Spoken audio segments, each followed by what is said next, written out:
India wide దాదాపు 15 నుంచి 25 major places, చిన్న చిన్న ప్లేసెస్ విజయవాడ లాంటివి కూడా ఉంటాయి కదా, జైపూర్ ఇట్లాంటి మినీ మెట్రోపాలిటన్ సిటీస్లో కలిపి 25 చోట్ల ప్రమోషన్ చేయడానికి వార్ 2 బృందం ఇప్పటికే సిద్ధమైందని, దానికి సంబంధించి ప్లానింగ్ కూడా ఇస్తానని తెలిసింది. అయితే ఏ మీటింగ్లో కూడా, అంటే ఏ రకమైన ప్రమోషన్ ప్రాంతంలో కూడా 25 అనుకోండి, 24 అనుకోండి, ఒక 12 చోట్ల ఎన్టీఆర్ ప్రమోట్ చేస్తే సౌత్ ఇండియా మొత్తం, నార్త్ ఇండియాలో కొన్ని ప్లేసెస్లో హృతిక్ రోషన్, మళ్ళీ కొన్ని చోట్ల ఎన్టీఆర్, మళ్ళీ ఇక్కడ సౌత్ ఇండియాలో కొన్ని చోట్ల హృతిక్ రోషన్, ఇట్లా ప్లాన్ చేస్తున్నారు. అంటే వీళ్ళు యూనిక్ స్ట్రాటజీ.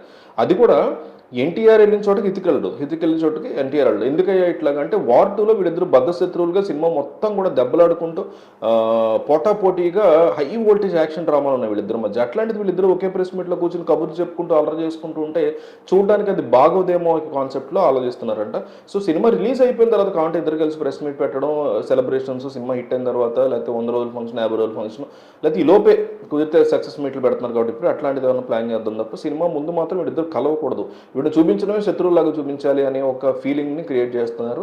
యాష్ రాజ్ వాళ్ళు ఈ రకమైన ఆలోచన చేస్తున్నారని తెలుస్తుంది ఒకటి. రెండోది, ఇట్లా ఇద్దరిని విడివిడిగా ప్రమోషన్ చేయించి సడన్గా ఒకరోజు హైదరాబాద్లో వీళ్ళిద్దరితో ఒక డ్యాన్స్ పెర్ఫార్మెన్స్ చేయించాలి, ఒక ప్రీ రిలీజ్ ఈవెంట్ పెట్టిన ఆలోచన కూడా ఉందంట. అంటే వీళ్ళిద్దరూ సినిమాలో ఆల్రెడీ ఇద్దరు సూపర్ డాన్సర్స్, ఇండియాలో వన్ ఆఫ్ ద టాప్ డాన్సర్స్లో వీళ్ళిద్దరు ఉంటారు, హృతిక్ రోషన్ అండ్ ఎన్టీఆర్. సో వీళ్ళిద్దరినీ కూడా ఒక పాట ఉంది సినిమాలో, వీళ్ళిద్దరూ డ్యాన్స్ చేసేటువంటి సాంగ్ కూడా ఒకటి ఉంది. అది మేబీ ఫ్యాంటసీ సాంగ్ అయ్యి ఉండొచ్చు, ఎందుకంటే ఇద్దరు శత్రువులు కూడా ఇద్దరు కలిసి డ్యాన్స్ అయ్యారు. మేబీ సీక్వెన్స్ ఎట్లా ప్లాన్ చేశారు చూడాలి మరి డైరెక్టర్స్. అయితే ఆ సాంగ్ని త్వరలో రిలీజ్ అయిపోతున్నారు, ఆ సాంగ్ హిట్ అవబోతుంది. ఆ హిట్ సాంగ్ అంతా తిరుగుతూ ఉండగా వీళ్ళు ఇండియా వైడ్ ప్రమోషన్ చేస్తారు. సడన్గా ఒకరోజు హైదరాబాద్లో ప్రీ రిలీజ్ ఈవెంట్ పెట్టి అక్కడ వీళ్ళిద్దరితో డ్యాన్స్ చేస్తే ఎట్లా ఉంటుందనే ఆలోచనలో కూడా మేకర్స్ ఉన్నారని, దానివల్ల సినిమాకి ఇంకా హైప్ వస్తుందని, ఇది ట్రైలర్ తర్వాత ఆఖరి బిగ్గెస్ట్ ఈవెంట్గా చేసే ఆలోచన ప్రీ రిలీజ్ ఈవెంట్కి సంబంధించి ఉన్నారని తెలుస్తుంది. సో ఈ స్ట్రాటజీ ఎట్లా అనిపించింది మీకు? ఏంటి వర్కౌట్ అవుతుందా లేదా ఏమనిపించిందో కామెంట్ చేయండి.